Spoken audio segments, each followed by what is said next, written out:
Good day and welcome to the UFC 190 conference call. Today's conference is being recorded. At this time, I'd like to turn the conference over to Mr. Dave Schaller. Please go ahead, sir. Thank you, Jamie. Hello, everyone, and welcome to the UFC 190 media conference call Saturday, August 1st. UFC 190, reigning champion Ronda Rousey versus number 7 ranked Bethe Correia. Let's go ahead and get started, Jamie. We'll get right into the first question. And if you'd like to ask a question over the phone, please signal by pressing star 1 on your telephone keypad. Once again, that's star 1. And we'll pause just a few moments to allow everyone an opportunity to signal. Jamie, we can go ahead with Lance Pugmire from the Los Angeles Times. And we'll take our first question from Lance Pugmire. Hi, Rhonda. How you doing? I'm good. How are you? Real good, real good. I just wanted to ask you, one of the things that has made you so unique is your willingness to sort of, take on those assignments that perhaps some champion fighters would be reluctant to take. I mean, coming back within like about 56 days for McMahon, and then, now going to Brazil for Bethe.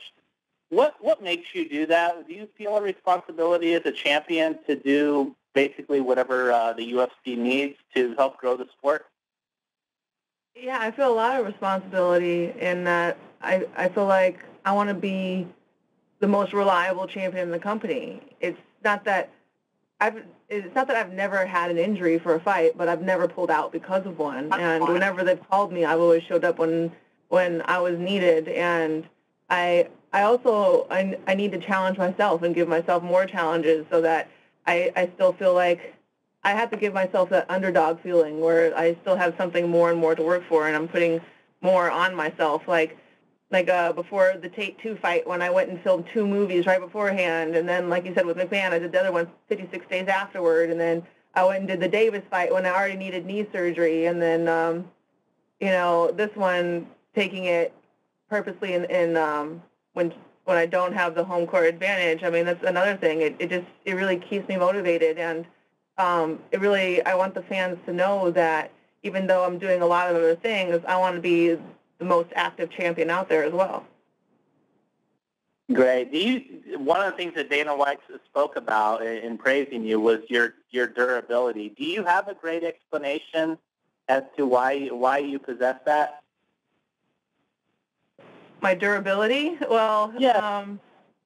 After 2 Olympics, and I've been doing this for so long, it's not like I walked into a gym one day with, I was like, my boyfriend was a fighter and I decided to give it a try. This is like my life. I spent my whole life doing this. And I was just telling a story the other day when I was I think 12 years old. My judo coach, Justin, me and him were being coached by his dad, and we were at this training camp, and we had to pull ourselves across the mat. I think we had to do 30 laps back and forth across the mat, pulling ourselves on our arms, on our stomachs. And we burned all the skin off of our elbows, and we were all bleeding through our gis. I remember one of my friends threw up at the end of the day. We trained for 6 hours, and we're 12-year-olds. I've been doing that kind of gnarly stuff for so long that it's I feel so pampered and spoiled now that I'm a professional athlete. I mean, what he calls durability, I call it just being well taken care of and making my job a whole lot easier. Great. Thank you so much for your time. I appreciate it. No problem. And we'll take our next question from Mitch Abramson with New York Daily News. Hey, Rhonda. How are you? Rhonda, you've been very outspoken in your comments about Floyd Mayweather, especially at the ESPYs. And I'm wondering, lots of other athletes haven't been as outspoken about Floyd compared to you, and I'm wondering just what's behind it. I mean, do you not see him as a good role model? No, it was more of a response from the ESPYs the year before that when he made some snarky comments about me, and it was a day after surgery, and I was sitting on my couch, and I was just thinking, one day I'm going to have my opportunity to say something back, and I'm going to wait till I beat him in something. And I told myself that day, I was I'm going to beat him for best fighter one day, and he won't be able to pretend to not know who I am. And if I didn't win this year, I would have waited a whole other year, or a year after that. I would have waited 4 or 5 years if I had to. But it turns out I didn't have to wait that long. But Ronda, but the comment you said about him, now Floyd knows how it feels to be beaten by a woman. Was that referencing his past history of domestic abuse? I would think that's pretty obvious. Okay. All right. Thank you, Ronda. No problem. We'll take our next question from Damon Martin with Fox Sports. Hey, Ronda, thanks for taking the time. My first question is about this last week, and I don't want to take the attention away from Bethe Correia, but I have to ask, did you get to see, I know Dana said he was tweeting you updates, but did you ever get a chance to see Miesha Tate's performance, and what did you think about her earning the next shot at the title? I didn't see it. Yeah, Dana was texting me about it because I was about to go train at the time. But, I'm not surprised. She's a great competitor and a great athlete. I've always said amazing things about her as a fighter. And, I need these other girls. It's not like I could do this by myself. I need a dancing partner. And the analogy I use a lot is like, these girls are like plants. Sometimes you can grow a crop and you can harvest it year after year like Miesha. And sometimes you harvest it once and it'll never grow back. Like, I don't think Bethe will ever come back after this. But, I think this might be the final season that I can harvest the Tate crop. I mean, there's got to be a part of you. I mean, you beat an opponent so many times, at some point maybe it doesn't become interesting to you. I mean, is there still an interest in a third fight from you? Is it really just a matter of the UFC that's the fight they're going to make, so you're going to fight it? I mean, I'm just curious, your interest in fighting her a third time. Well, there's fan interest, so then there's my interest. I mean, I'm interested in just defending my title as many times as I need to before I feel like I'm done. And if she's the best competitor and she's who the fans want to see, then yeah, I'm extremely interested in doing it. I'm an entertainer. I'm not just here for myself. So if that's what people want to see and she's the number one contender, then yeah, I'm totally down. And she's the one that has piqued my interest after I'm done beating Bethe. And last question, obviously there's been a lot of build up to this fight with Bethe, from her beating your teammates and kind of calling you out to obviously the controversial comments you made about the suicide comment. I mean, at what point did Bethe Correia, would you say, cross the line? Did she really kind of get under your skin? I mean, this seems like a much more personal fight for you than maybe some past opponents have been. I think everything up until the suicide comments could have been understandable from a marketing point of view, but once she said that is when it really crossed the line and became truly personal for me. Thank you, Ronda. No problem. We'll take our next question from E. Spencer Kite with The Province. My question's for Ronda. You had said at South by Southwest that you can't control the perception of you in the public, and that you don't want to assign yourself the label of a role model. But you've also always wanted to set a good example for your younger sister and the younger females in your family. With that in mind, do you take time to reflect on sort of where you're at from that standpoint, and sort of how do you see yourself in terms of perception and maybe in that role model sense? Well, for them, I try to show my little sister and my nieces and my nephew that ambition and hard work is a good thing, and that it pays off, and that honesty is a good thing, and it's always worth it. And how much pride do you take and enjoyment do you take, and do you sit back and reflect on sort of where you're at in being part of this, I don't want to say revolution, but uprising of female athletes that are starting to get some recognition? Obviously, your Sports Illustrated cover, the great things Serena Williams has been doing. You sit back and take some of that in and reflect on it yet, or is that a down the road once the career's over situation? Well, I think revolution is the right word. I do believe that there's a cultural revolution happening, and I'm so proud to be one little part of it. But the time for reflection, I mean, they're few and far between. Like after the ESPYs, I had to go straight home and make my training camp meal, and I really was not allowing myself to enjoy it until after I beat Bethe, and then I'll have 1 week to be like kind of revel and everything, and then I kind of have to reset and start the cycle all over again and get ready to beat Miesha. So, I mean, there's like little pockets where I can really revel and appreciate everything, and then I have to really mentally put myself back in the space where, okay, things are awesome, cool things have been done, there's more things to do, and then start breaking the next goal into pieces and taking care of every one of those pieces along the way until, I have my next big challenge after that. So the last piece of this challenge is I'm just going to beat Bethe in the most fantastic and entertaining way possible, and then I can think about how great things are, and then I can think about, okay, what's the next step? One last one. For this camp, you decided to sort of go the Rocky IV style, you've said, and isolate yourself and really train hard. What made this fight specifically be the one where you kind of broke away a little bit and secluded yourself as opposed to some of the other ones? Well, I was kind of going nonstop between the last fight and this one with the book tour and everything like that, and the Entourage premiere and all those kind of things.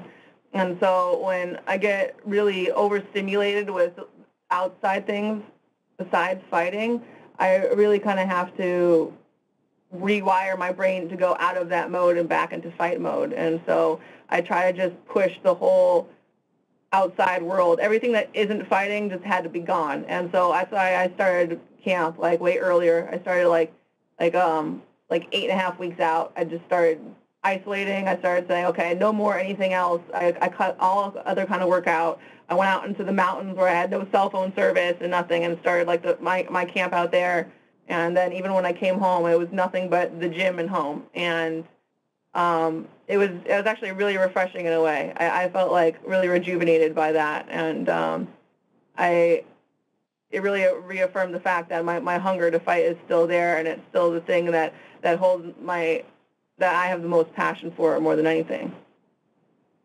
Awesome. Thanks for the time. Bob, thank you.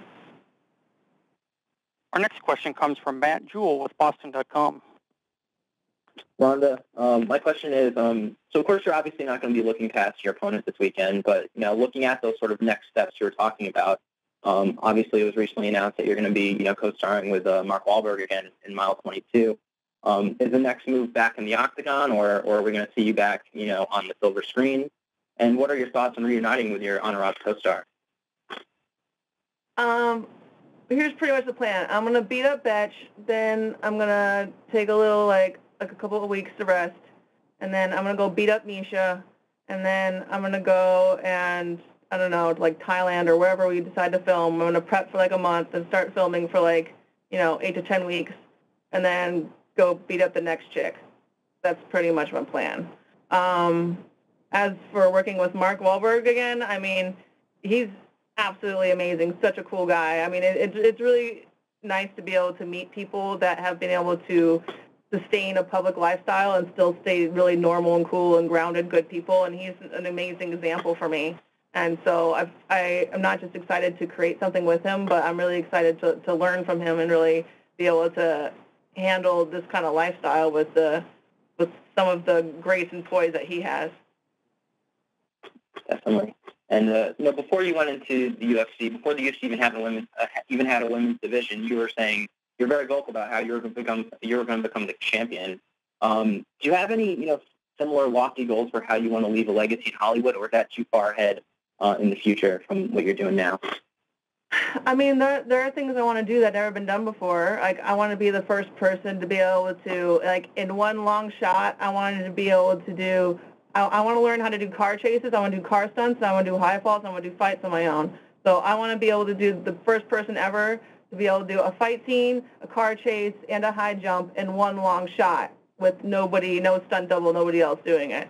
And so there's some little pieces of history that I think are yet to be made in Hollywood that I can do it. Awesome. Thanks for the time, Ronda. No problem. And again, if you'd like to ask a question, that's *1 on your telephone keypad. And we'll take our next question from Brett Okamoto with ESPN.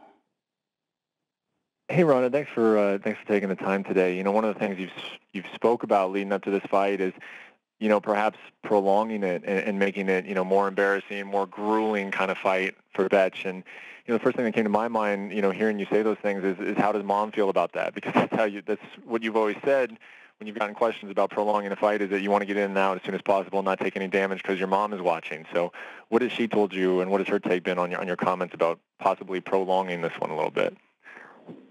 To be honest, my mom's pissed, and she doesn't want me to do it. She chewed me out. And she wants me to end it as quick as possible still, and I promised her that, I'm not going to, I'm going to be fine. I'm not going to take any damage, and if it goes any longer, it's just because I'm punishing her more, and I am not going to purposely not finish her if I see something, but I could still drag it out and make the finish just a little bit more, thorough. Okay. And this is a question you get a lot, but what is, your take on it, on that topic, going into the fight, just the fact that you're finishing fights so quickly, consumers are paying money to see these fights and they're ending so fast. I mean, do you feel almost a need? I mean, you used the word earlier in this call, entertaining. Do you feel like you need to entertain more, or do you feel like you're entertaining enough to these 14-second fights? I mean, they're well worth, the money that people are paying for these pay-per-views. Well, I get really, mixed feedback. It's 50-50 where people tell me, can you break your own record, and can you do it faster, or can you make it longer? And so I think that the fans and people are aware that they're watching history. And even if it's a short fight, it's a historic short fight. I mean, if you were around back when Mike Tyson was in his prime and he was knocking all these people out right away, and you couldn't tell your friends that you didn't see that because you decided you had better things to do that night, you would feel like an idiot that you didn't see it, because you could have. And I think it's gotten to a point where people are becoming aware that this is a very, very special time. And if they decide to do something else that day, it's going to be a moment that they could have witnessed and didn't. And so, I'm not going to call it and say, oh, this fight's going to end in under 20 seconds, because I'm not. Those fights that ended that quickly, I did not intend for them to end that quickly. It's just that's how it ended up, because, I improvise while I'm out there. So, I'm ready for a 5-round war. That's how I walk out there, and that's what I prepare for. And who knows what's going to happen. But what people are seeing is the absolute peak of the athletic woman's potential, and that is always worth the money. Yeah.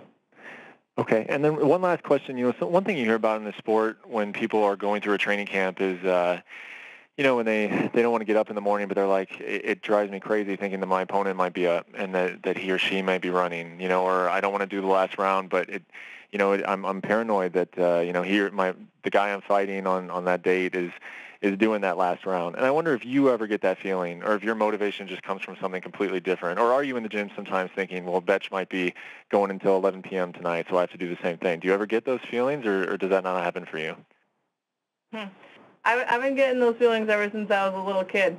My mom told me the story. I was 15 years old, and I already trained 3 times that day, and it was almost midnight, and I was walking out the door to go running.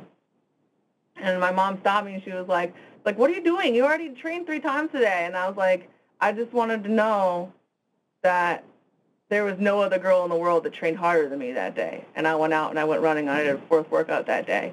And that's something that I always had. It's an innate thing. And that's where a lot of my confidence comes from, is that I know that I train harder than any of these girls. And I train more efficiently, and I train smarter. And there's nothing that they could do to possibly try and catch up. If anything, with every fight, they fall farther and farther behind, and their own insecurity of trying to keep up with me actually ends up with them being overtrained. Because if they try to train as much as I do and as hard as I do, they will end up being overtrained. And so it's actually better for me for them to have that insecurity in their mind and try to push themselves farther than their body will allow, because my body is just capable of taking more. Okay, awesome. Thank you, Ronda. Thanks again for the time. Appreciate it. And we'll take our next question from Liam Ducey with Fairfax Media. Hi, Ronda. Thanks for your time today. Ronda, your emergence as the UFC's biggest star has really helped the UFC gain traction in Australia. There's been a lot of speculation about the November card, and your name has been thrown around a lot. Is that something the UFC has talked to you about, and is that something that interests you? I mean, I would always want to come to Australia for any reason at all. It's actually it's the one like continent I'm missing, I think, besides Antarctica that I haven't been to. And I was actually walking with my mom like last night, and I was like, I want to go to Australia. Like Australia and New Zealand are like the two places that I really want to go and haven't been yet. And yeah, even if I can't come there to fight, I would still want to come there, even, you know, just to visit if I could. So any reason that I could come up with, I want to go. But, you know, first things first, I'm going to beat Bethe, and then we're going to plan the next step. So, I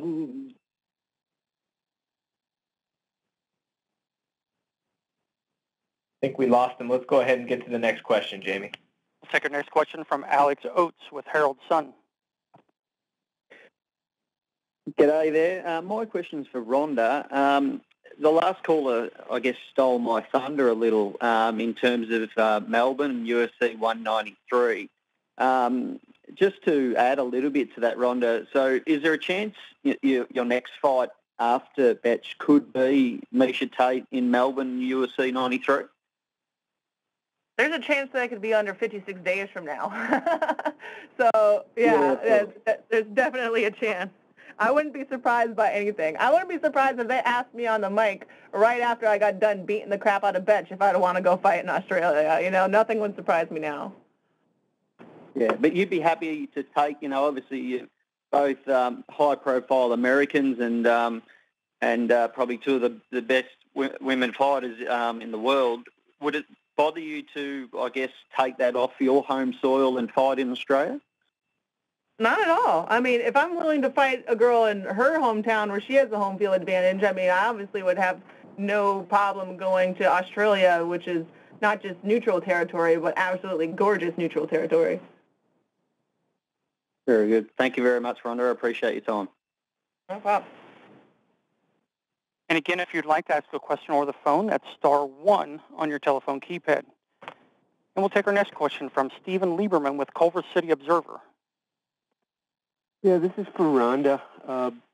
You speak a lot. You've spoken a lot during this press conference about your childhood, and I was curious if you could elaborate a little bit on that and tell us what age were you when you got interested in martial arts, and who was your inspiration, and who were your role models and influences, you know, fighters out there at the time, and how you developed such great confidence?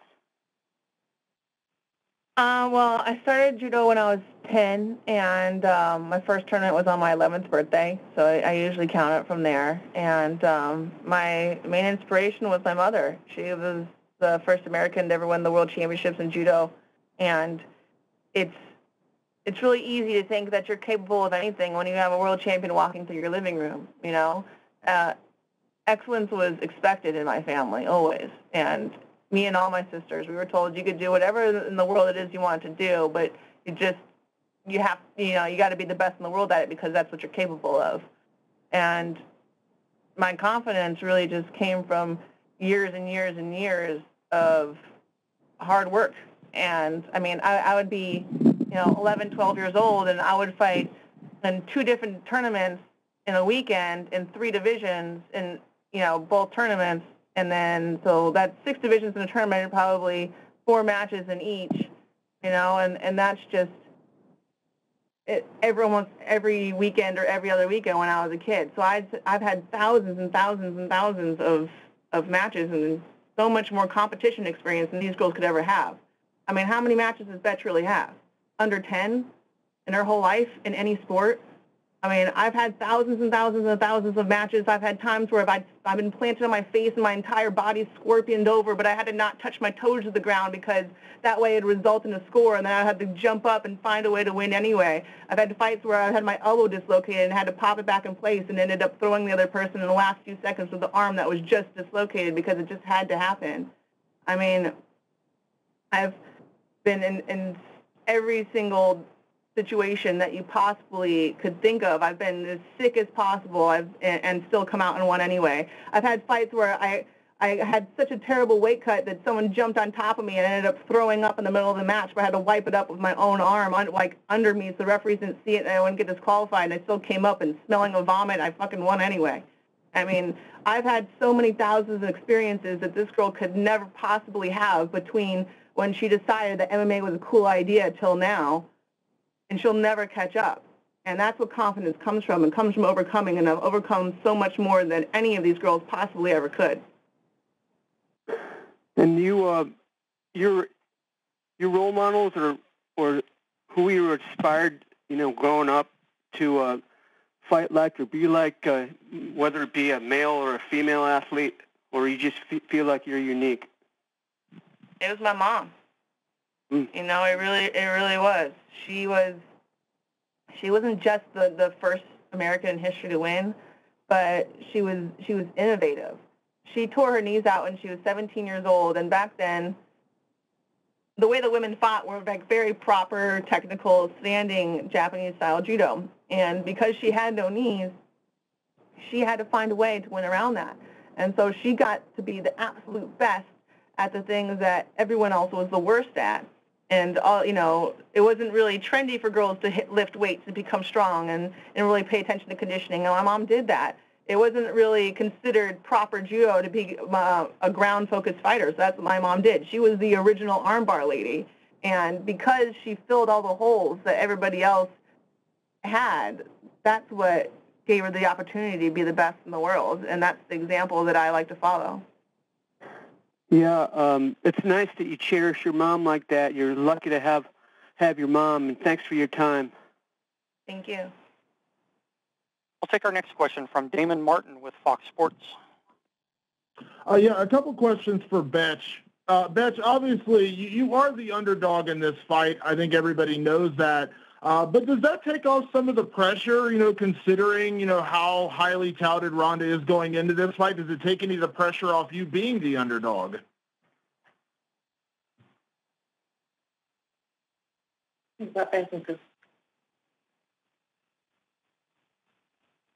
Christine, are you still there with Bethe?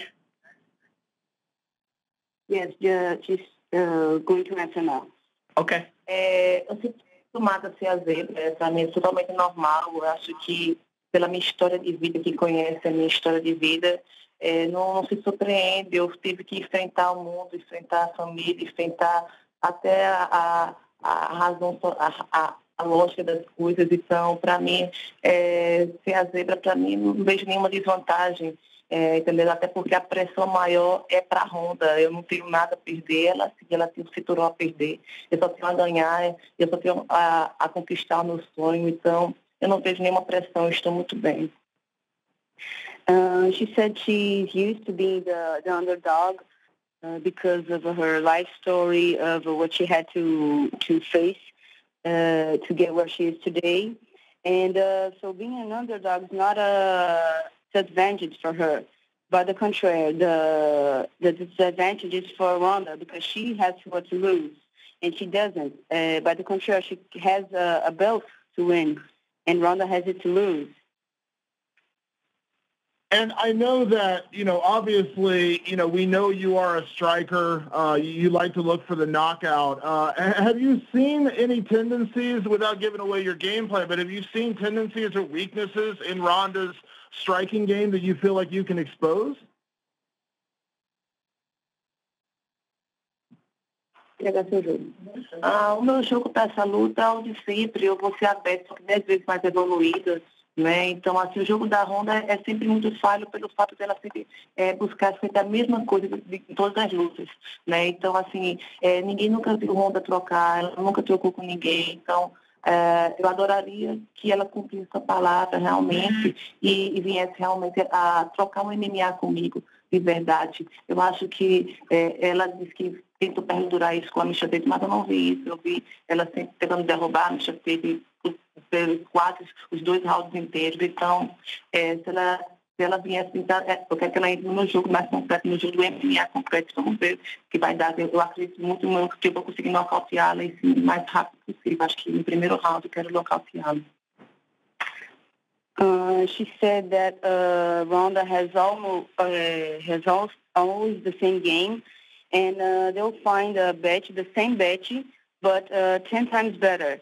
And she said that Ronda's game is failed because she's always searching for the same thing, to go in the ground. And she hopes that Ronda keeps her promises, that is to really fight, to trade MMA fight with her and not go directly to the floor. She wants her to maintain her promise and not do what she always does, because she has she's not the fighter that always go to the ground as Ronda is. And last question for Bethe. Obviously, Ronda has been a dominant champion, the most dominant champion in the UFC.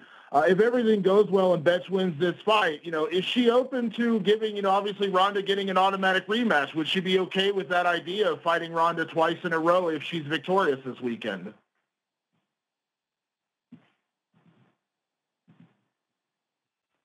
Estou disposta a enfrentar ela 2, 3, até 10 vezes. Eu já disse que queria me aposentar invicta, estou no caminho certo para isso.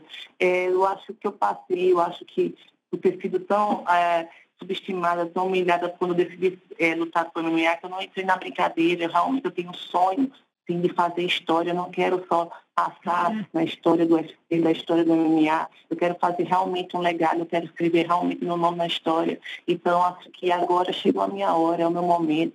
Graças a Deus que eu vou ter essa oportunidade de lutar e graças a Deus que é aqui no meu país. Então, agora é meu momento de começar agora a escrever meu nome na história. Eu acho que quando você pega o cinturão, é o começo da história. Então, aí sim que eu vou ter que batalhar bem mais para provar que eu sou a melhor do mundo, nem que seja eu ter que lutar com ela 10 vezes para isso. She said she's willing to fight Ronda as many times it's needed, 2, 3 times before, it doesn't matter. And her dream is to retire undefeated, and she doesn't mind being the underdog because that makes her want to win harder. And she wants to retire with a legacy. She wants to make history. And the opportunity of fighting in Brazil and winning the belt is it's only the beginning for her to continue her history, making legacy. And she doesn't mind how many times she has to fight with Ronda. Thank you. We'll take our next question from Dave Diebert with Post Media News. Hi, thanks you guys for the time. Just a couple quick ones for Ronda. In your book, it's just an anecdote that I remember. You said how you only throw. I think I'm paraphrasing correctly, that you only throw leg kicks when you're emotional.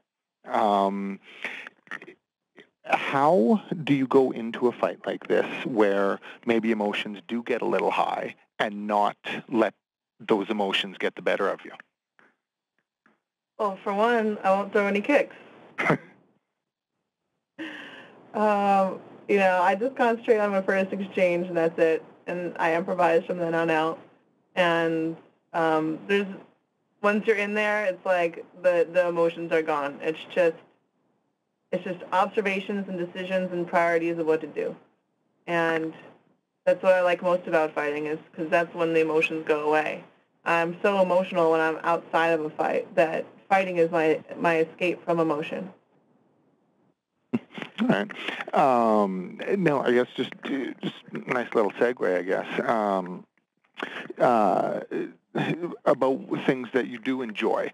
You talked about it, but so busy all the time, go from fighting to this to the next project.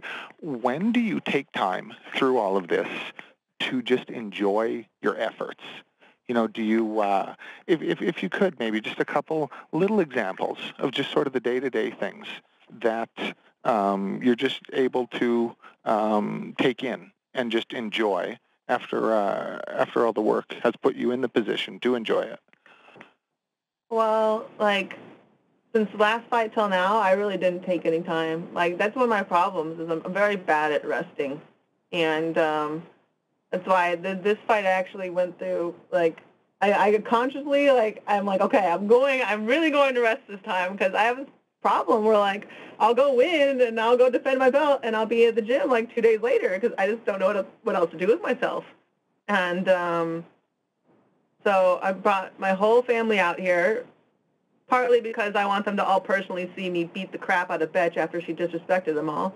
But then I'm also going to take them all, like, resorting and stuff, and my little nephew's even coming, so I'm really excited about that. He's, like, the newest addition to the clan. So it kind of sucks because he was born right before the Zagano fight, and I got to see him for, like, a week, and then I went straight into camp, and I didn't see him at all. I didn't see him again until he was already, like, 8 weeks old or something like that. And so it's hard because I get pulled away from my family a lot, and so I purposely went on my way. I'm like, okay, I'm not going to do that again. And then because then I went on the book tour and all that stuff, so then I didn't rest at all. And so I purposely, I'm like, okay, I planned it like months in advance that I'm going to spend I get like 4 days of vacation, but I'm pretty excited that I'm going to do these 4 days. I'm going to do it. And then even my coach was telling me, and he's like, telling me that I really need to rest this time, and he wants me to take like 20 days at least to, like, if anything, only come to the gym like 3 days a week, over 20 days, which is like him trying to get me to rest. I don't know. I have this feeling all the time of like, I was talking to my mom about it just now, before this call. We were walking on the beach, and I was just like telling her, we both kind of have the same thing where I can't shake that feeling of like I'm about to be evicted, and like that I need to do as much work as possible all the time, even when that's the thing that kind of sucks about fighting is it's not a 9 to 5. You don't work from 9 to 5. I can always find more work for me to do. It never ends. And so like even when I'm not like training, I can find other things, and like I have sometimes it feels like I have several careers going on at once, and that's one thing I'm still trying to do is really to rest and reflect and enjoy more, because it's going, I have a lot of time left, but there's only a finite amount of time, and one day it's going to be done, and I want to know that I really enjoyed myself while I was doing it. But, I mean, I do enjoy it. That's why I can't stop. I'm back in the gym because I love to be there. My happy times throughout the day is like I wake up in the morning and I make my coffee, and I drink my coffee like while driving to the gym, and I get to listen to my music in the car. I mean, I'm really happy. And when I come to the gym, I run from the car into the gym because I'm so happy to see everyone, and I just want to go say hi to everybody. I give every single person in the gym a hug before I do anything, and because I love them so much, and I love to be there, and like that's the place where it's like I don't have a first and last name when I'm in the gym, It's a first name basis place, and that's where I rest, and that's what I love. That's my vacation. And if your job is your vacation, then you're doing something right. So, I mean, even when you're walking along a beach like that, you still have a difficult time just letting your mind. I mean, you talked about like listening to your music in your car. It seems you tweet about that a lot. It seems like you have some good times there, but. Just little things like that. You still have a difficult time. Or I guess you not always separating them. Able to completely give yourself some distance. Yeah, I wouldn't have gone outside and walked on the beach unless my mom came and knocked on my door and made me go out. Because I'm just sitting and resting in my room because I want to be, as rested and best shape possible for when I beat the crap out of Bethe. So I just will not leave my room. And like my mom had to come and grab me and force me to go walk outside, even though we're on this beautiful resort by the beach. Because sometimes I need that help. I need that help to enjoy, rest, take it in. It's not all about just I just get so super ultra focused. I think it's hilarious when people are like, she's doing movies and she's going to lose her focus and all this stuff. I'm like, wow, you guys are counting on something that's really the opposite of my problem. Okay. All right. Thanks again, Ronda. Thanks. And we'll take our next question from Adriano Albuquerque with Globo.com. Hi guys, thanks for the time. I'm gonna ask Bethe a couple questions in Portuguese. Bethe, você está ouvindo aí a Ronda, né, falando em cada resposta dela que vai te bater, que vai acabar contigo, e falando, né, várias vezes que está muito emocional por causa dos comentários que você fez quanto ao suicídio, enfim. Isso te faz sentir que você está na cabeça dela, que você conseguiu trazer algo dela, tirar ela do foco dela de repente? Acho que você ganhou uma vantagem nisso?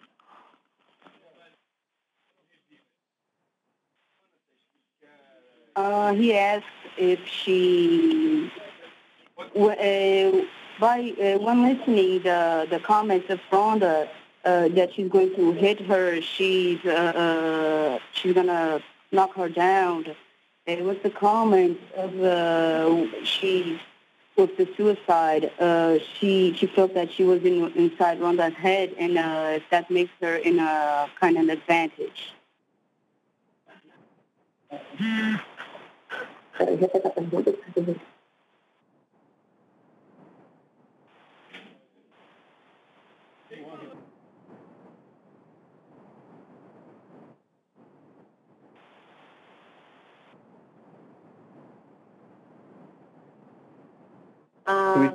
Primeiramente, assim, essa história do suicídio foi muito bem claro, não tenho mais nada a falar com isso. Isso foi uma interpretação da Ronda.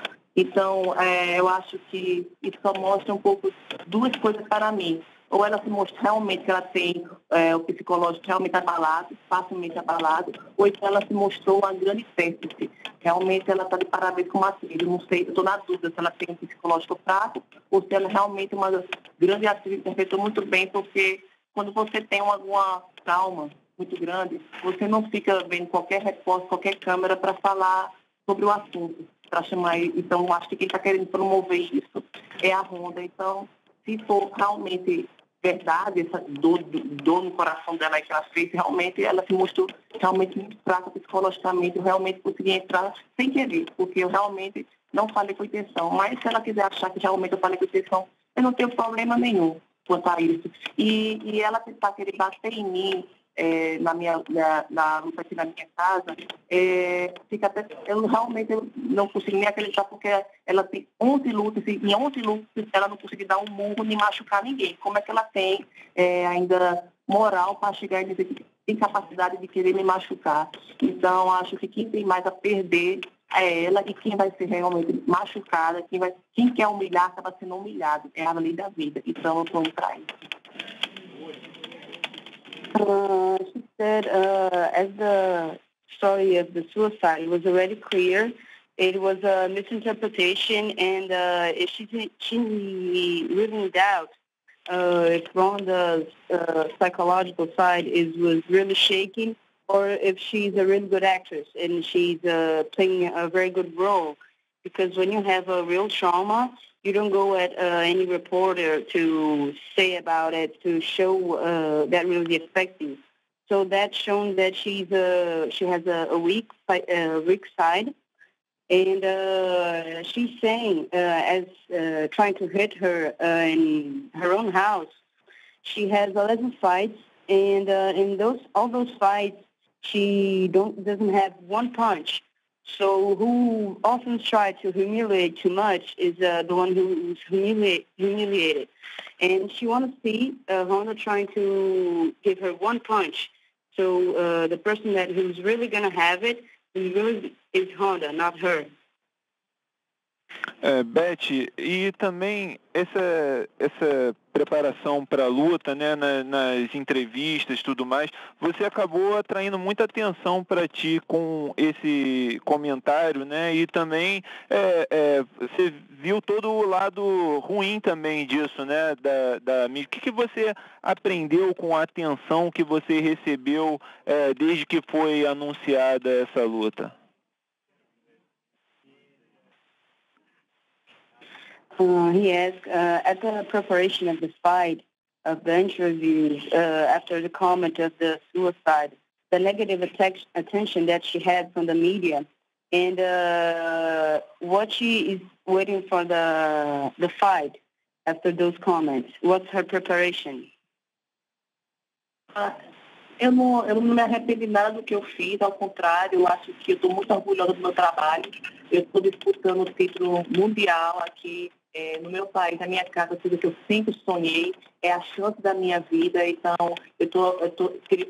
todo mundo quer ver o final dessa história, como é que vai ser, e foi tudo muito sincero. Tudo que eu falei de coração. Eu realmente provoquei sim a Ronda, porque realmente ela tem o que eu quero, ela tem um cinturão, e eu provoquei com sinceridade, falei o que eu penso, coisa que muita gente não tem coragem de falar, que a mídia é coberta em relação à Ronda, porque foi feito uma imagem dela de uma heroína, de uma super mulher, querem fazer a imagem dela de uma heroína mulher americana. E, então, realmente, eu vi isso, vi brechas, vi falhas no jogo dela, vi falhas do psicológico dela, vi coisas que falei realmente que queria bater nela, queria bater na verruga dela, porque realmente eu acredito que eu posso tudo isso. Nada que eu falo é de duvidoso. Realmente falei que queria lutar com ela, lutar pelo título, porque realmente eu me fiquei capaz de realizar esse meu sonho. Então, eu só fiz aprender coisas boas com isso. Eu não me importo se os fãs dela ficam tristes comigo, não tem problema. Eu sei que quando eu estiver com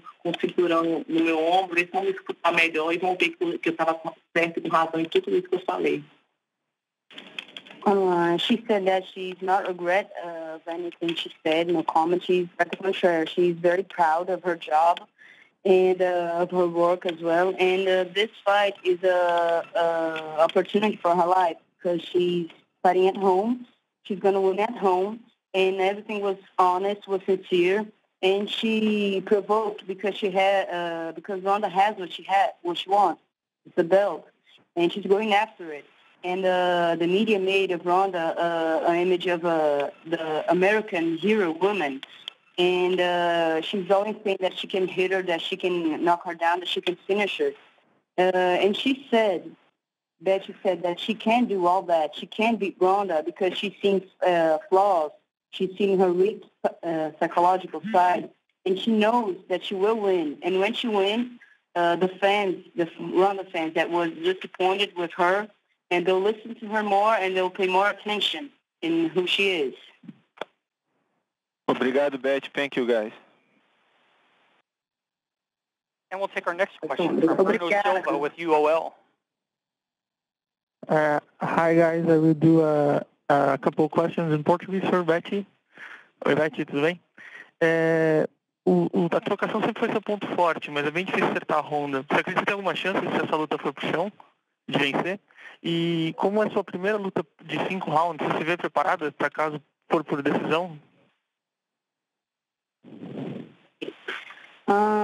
He asked the provocations and showcations that happen will affect the fight. And if it's her first fight with the opponent that always fights to the floor, and she said, he asked if she really has thinks that she has the opportunity to win.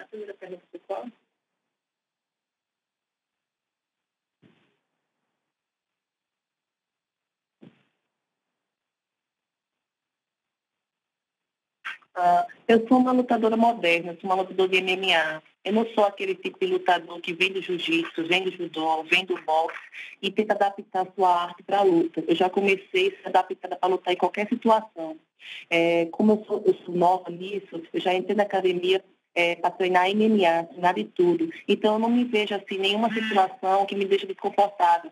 O chão não me deixa desconfortável, em pé não me deixa desconfortável, cair não me deixa desconfortável, porque eu já fui treinada de todos os dias treinamos tudo isso, né? Então, assim, geralmente quem é do jiu-jitsu, quando vai tentar trocar, realmente se sente meio desconfortável, porque você vai sair da sua zona de conforto de anos e anos e anos. Então, assim, nada me incomoda. Eu não tenho medo de cair, eu não tenho medo de lutar em pé, eu não tenho medo de derrubar, eu não tenho medo de trocar, realmente, porque realmente eu sou uma lutadora do MMA, bem adaptada para tudo, de todas as situações. She said that she's a modern MMA fighter. She's already adapted to fight in any situation. Is it on the floor? Is it on the air? She's not she didn't practice only judo or box. She didn't came only from one specific fighting. And when she entered to start the fight, she learns MMA by itself, not only one type of fight specifically. So any situation, she's very comfortable. Is it on the floor or standing?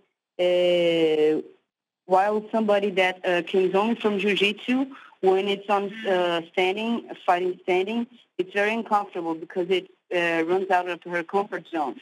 So she doesn't see any problem, and for her it's very normal. E você está preparada para uma luta de 5 rounds? Como é que está a sua preparação física para isso? And if she's prepared for a 5-round fight.